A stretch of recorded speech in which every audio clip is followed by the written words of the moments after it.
really fun. We've coded a lot of apps and we've learned a lot from the coding.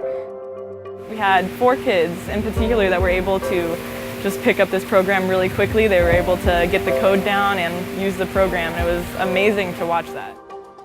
However, this year, like we said, there's a more engineering focused in the terms of selecting components, building your own things, doing simple calculations, things like that. And I think that's really what you see here today is the product of all that. If the camp is open, I will come next year.